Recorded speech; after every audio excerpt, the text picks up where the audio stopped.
अनुराधा वैदिक एस्ट्रोलॉजी में आप सबका अभिनंदन। आज हम वैवाहिक जीवन की सेक्सुअल साइड पर बात करेंगे, लेकिन उससे पहले आप सबका अभिनंदन और धन्यवाद कि आपने हमारे YouTube और Spotify चैनल्स को लाइक शेयर सब्सक्राइब किया और वहां पर अपने कमेंट्स और सुझाव लिखे। यदि आपने हमारे चैनल्स को सब्सक्राइब नहीं किया है तो जरूर करें और याद से बेल आइकन दबाएं ताकि आपको अपडेट्स निरंतर मिलती रहे। आज मैरिड लाइफ में एक बर्निंग इशू है फिजिकल साइड या सेक्सुअल साइड, और बहुत बार हमने ये भी देखा है कि वो तलाक का मुद्दा भी बन जाता है। तो हम ये सब जानते हैं कि आज इंटरनेट के कारण या जो भी सुविधाएं हमें उपलब्ध हैं उनके कारण बहुत सारे आकर्षण हैं जो हमें अपनी ओर बांधे रखते हैं, जिसके कारण व्यक्ति अपने पार्टनर को नेग्लेक्ट कर सकता है या अपने पार्टनर के साथ चीटिंग भी कर सकता है। लेकिन वो जो बाहर की बातें हैं वो तो अलग है। क्या आपके चार्ट में या किसी के चार्ट में जिसको आप जानते हैं उसके चार्ट में ये उसके नेग्लेक्ट या ओवर एंथुजियास्टिक होने के कारण दिखाई देते हैं, जिसके कारण उनके वैवाहिक जीवन में बहुत सारी प्रॉब्लम्स भी आ रही हैं? तो क्या ऐसे इश्यूज होते हैं चार्ट में? हाँ, D1 और D9 चार्ट में दोनों में होते हैं। इनफैक्ट हम D1 से बहुत सारी चीजें देखते हैं, और यदि D9 यानी नवांश, जो कि शादी का चार्ट भी माना जाता है, और मैं नहीं क्लासिक्स बोलते हैं, तो उसमें भी यदि आपको जो मैं आगे सूत्र बताने वाली हूँ वो दिखाई देते हैं या वो कॉम्बिनेशंस नजर आते हैं, बहुत इंपॉर्टेंट है कि आप सामने वाले को सही ढंग से काउंसिल करें। और वो क्या आप बता सकते हैं उसको हम लास्ट में उस पर भी डिस्कस करेंगे। तो चले देखिए कि अपने चार्ट में क्या क्या हो सकता है जो कि व्यक्ति को ओवर इंथुजियास्टिक या नेग्लेक्ट, अपने स्पाउस को नेग्लेक्ट करने पर बाध्य कर सकता है। तो यदि हम प्लैनेट्स के बारे में बात करें तो मंगल राहु या शुक्र राहु, इनका जो कॉम्बिनेशन है वो अति कामुकता दिखाता है। मंगल राहु की बात करते हैं पहले। मंगल आपका पैशनेट एनर्जी है, और राहु जो है वो जिस ग्रह के साथ बैठता है उस ग्रह के कार्यकत्वों में फैलाव होता है।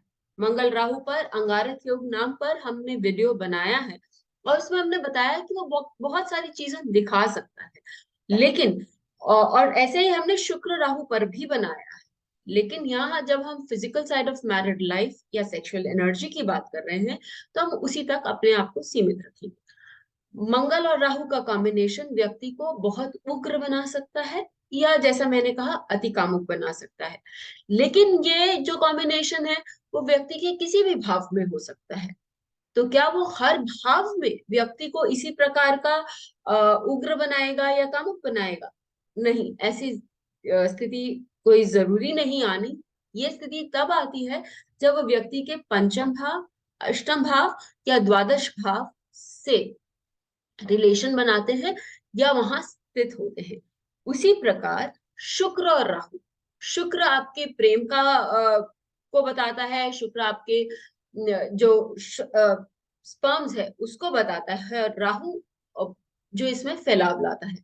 और आप जनरली देखेंगे कि ऐसे लोगों का जो अफेयर है वो एक नहीं दो नहीं बहुत सारे होते हैं। राहु और मंगल के एक जो एग्जाम्पल है वो एल्बर्ट आइंस्टाइन है। एल्बर्ट आइंस्टाइन साइंटिस्ट हैं, बहुत सारी चीजें हम जानते हैं उनके बारे में।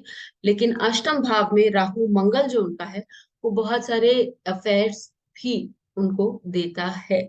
उसी प्रकार एलिजाबेथ टेलर को वीनस और जो मंगल का कॉम्बिनेशन है वो भी बहुत सारे अफेयर्स देता है। एल्विस प्रेस्ले, बहुत सारे लोगों के चार्ट में आप ये देख सकते हैं। तो राहु मंगल या शुक्र और राहु, ये जो कॉम्बिनेशंस किसी के चार्ट में यदि हो तो व्यक्ति को अति कामुक बनाते हैं, और व्यक्ति अपनी इच्छाओं को पूरी करने के लिए या तो पार्टनर से कुछ एक्सपेक्ट रखता है या फिर व्यक्ति बाहर भी जाकर अपनी इन इच्छाओं को पूरी कर सकता है, जहां पर मैरिड लाइफ में तनाव बढ़ जाते हैं। इसके कारण बहुत बार हम देखते हैं कि चीटिंग आदि के इश्यूज आते हैं, तो व्यक्ति जो सामने वाला है वो बोलता है कि मुझे रिलेशन में नहीं रहना, और डिवोर्स तक स्थिति आ जाती है। उसके उल्टे तरफ हम देखते हैं कि बहुत बार व्यक्ति जो है वो मैरिड लाइफ में फिजिकल साइड में इंटरेस्टेड नहीं होते हैं, या वो अपने पार्टनर को नेग्लेक्ट करते हैं, या वो अपने जो स्पाउस है उनसे दूर रहते हैं। तो ये कब स्थिति बनकर आती है? ये स्थिति तब बनकर आती है जब मंगल केतु या शुक्र केतु का कॉम्बिनेशन होता है। केतु जिस ग्रह के साथ बैठता है उस ग्रह की जो क्वालिटीज है उसको उभरने नहीं देता। तो मंगल के साथ बैठने के कारण वो व्यक्ति के पैशन को नहीं उभरने देता, या शुक्र के साथ बैठने के कारण वो फिजिकल साइड, लव आदि को नहीं उभरने देता। यहाँ ये मंगल और शुक्र के साथ बैठा केतु व्यक्ति को अध्यात्म की ओर लेकर जाता है, जिसके कारण व्यक्ति अपने स्पाउस से दूर हो जाता है। इसमें एक और कॉम्बिनेशन है शनि केतु, और स्पेशली यदि वो सप्तम भाव से कोई रिलेशन रखे तो वहां पर ये चुनौती और भी बढ़ जाती है।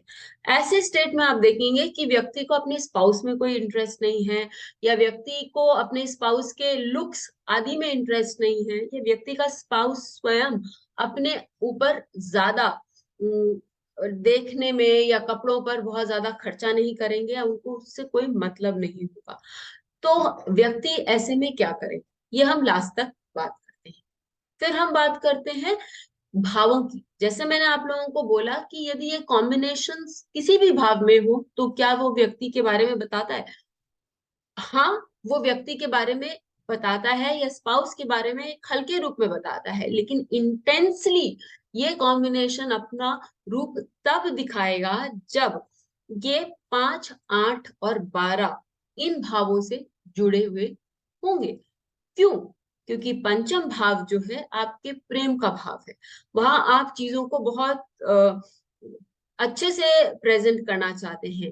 तो यही यदि मंगल राहु पंचम भाव में हो, या अष्टम भाव में पंचम भाव में हो, या शुक्र राहु पंचम भाव में हो, तो व्यक्ति जो है वो अपने एक्सप्रेशन में, अपने प्रेम के एक्सप्रेशन में बहुत ज्यादा ही पर्टिकुलर होगा, अच्छे से अपने सामने वाले को इम्प्रेस करना चाहेगा, और उससे भी ये एक्सपेक्टेशन रखेगा कि वो भी उसके लिए उतना ही करे।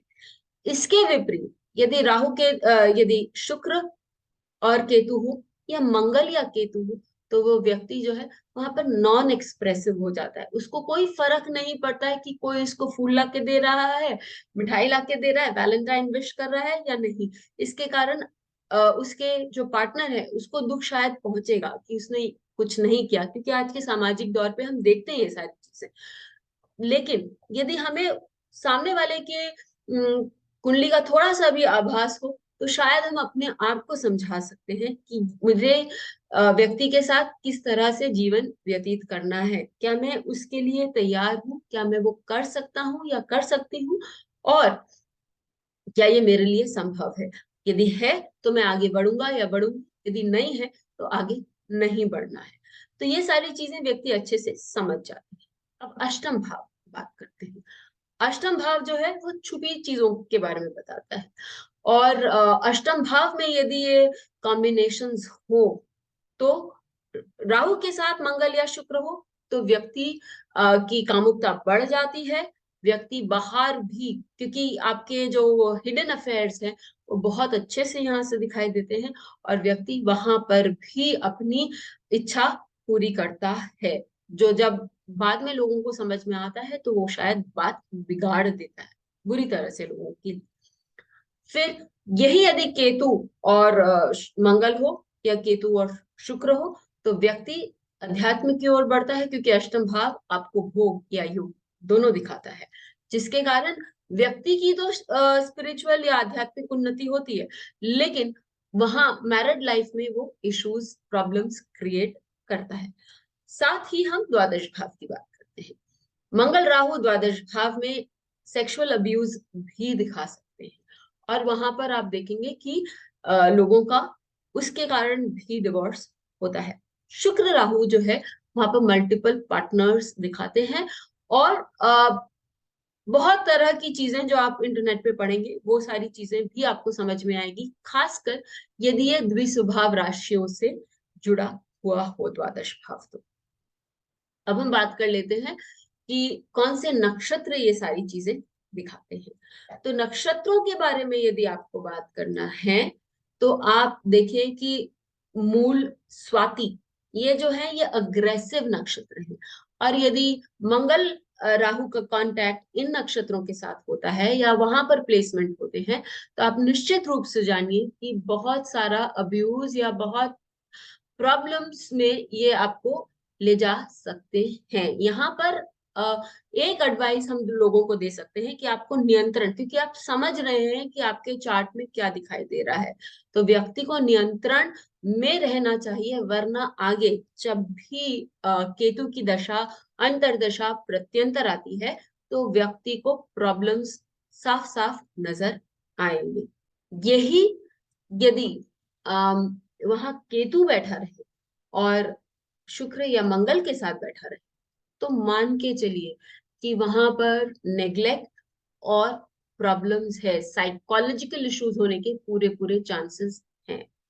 ज्येष्ठ, अश्लेष, पूर्व भाद्र और विशाखा, ये चार जो नक्षत्र हैं यहाँ पर चीटिंग, मल्टीपल पार्टनर्स आदि ये सारी चीजें दिखाई देती हैं। और फिजिकल, स्ट्रॉन्ग फिजिकल रिलेशनशिप्स भी दिखाई देते हैं। तो ये आपको, और जब ये आपको राहु शुक्र, राहु मंगल के साथ जुड़ जाते हैं तो उसमें थोड़ी बढ़ोतरी ही नजर आती है। तो ये सब चीज आपको रिलेशनशिप इश्यूज आगे चल के देते हैं। इसके लिए यदि व्यक्ति को इन सब बातों का आभास हो तो वो व्यक्ति अपने आप को रोक सकता है, संभाल सकता है। यही यदि आपके स्पाउस के चार्ट में आपको नजर आ रहा है तो आपके स्पाउस के साथ आपको अपने रिलेशनशिप्स में क्या क्या कॉम्प्रोमाइज करना है, क्या एडजस्टमेंट्स करना है और क्या आप उसके लिए तैयार हैं, ये सारी चीजें यदि आप समझ लें, जान लें और उसके बाद उस रिलेशनशिप में जाएं तो आपका रिलेशनशिप कभी भी डिवोर्स तक नहीं पहुंचेगा। ये बात हम लोगों को अच्छे से जाननी चाहिए। ये इशू बहुत डेलिकेट है, तो यहाँ पर किसी का भी चार्ट डालना, चाहे एनोनिमसली क्यों ना, सही नहीं दिखाई देता। लेकिन मैंने इस इन चीजों को बहुत सारे चार्ट्स में लगते हुए देखा है और उसकी पुष्टिकरण हमें D9 से साफ साफ दिखाई देती है। जरूर लिखकर बताएं कि आपको ये वीडियो कैसा लगा। फिर मिलेंगे, तब तक के लिए बेल आइकन को दबाएं ताकि आपको वीडियोस की अपडेट मिलती रहे। हमारे वीडियोस को लाइक करें, शेयर करें, उन पर कमेंट करें और हमारे चैनल को सब्सक्राइब करना न भूलें।